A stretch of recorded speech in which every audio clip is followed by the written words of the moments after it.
बेताल पच्चीसी की 16वीं कहानी।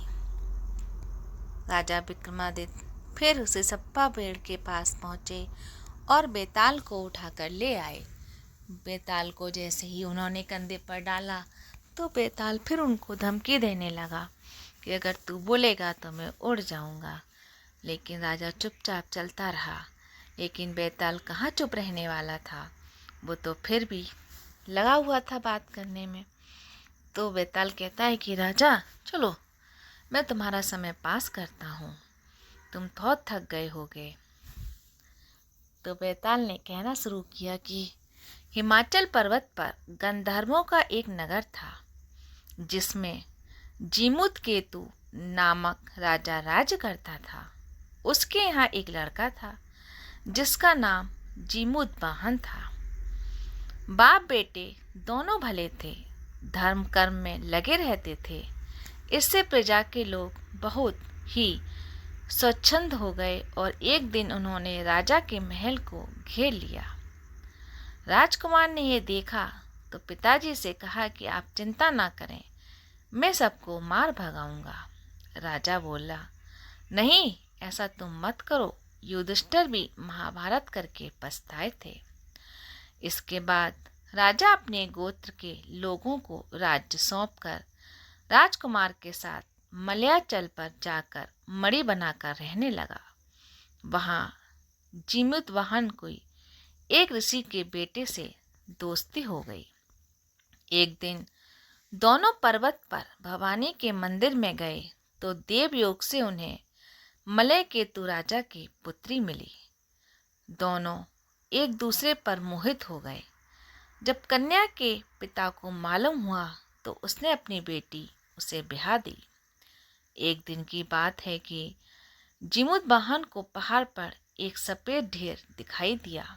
पूछा तो पता चला कि पाताल से बहुत से नाग आते हैं जिन्हें गरुड़ खा लेता है। ये ढेर उन्हीं की हड्डियों का है।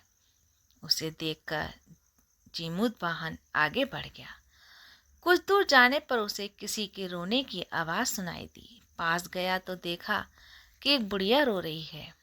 उसने कारण पूछा तो उसने बताया कि आज उसके बेटे शंखचूड़ नाग की बारी है और गरुड़ आकर उसे खा जाएगा।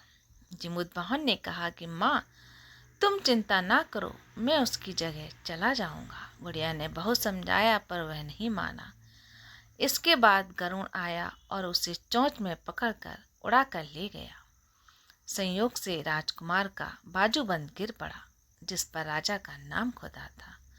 उस पर खून लगा था। राजकुमारी ने उसे देखा, वह मूर्छित हो गई। होश आने पर उसने राजा और रानी को सब हाल सुनाया।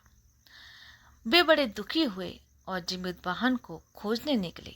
तभी उन्हें शंखचूड़ मिला। उसने गरुड़ को पुकार कर कहा कि हे गरुड़, तू इसे छोड़ दे, बारी तो मेरी थी।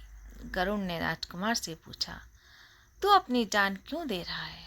उसने कहा कि उत्तम पुरुष को हमेशा दूसरों की मदद करनी चाहिए।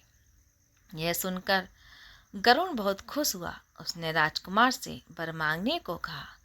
जीमूत वाहन ने अनुरोध किया कि सभी सांपों को जिंदा कर दो। गरुड़ ने ऐसा ही किया। फिर उसने कहा कि तुझे अपना राज्य भी मिल जाएगा। इसके बाद वे लोग अपने नगर को लौट आए। लोगों ने राजा को फिर गद्दी पर बिठा दिया।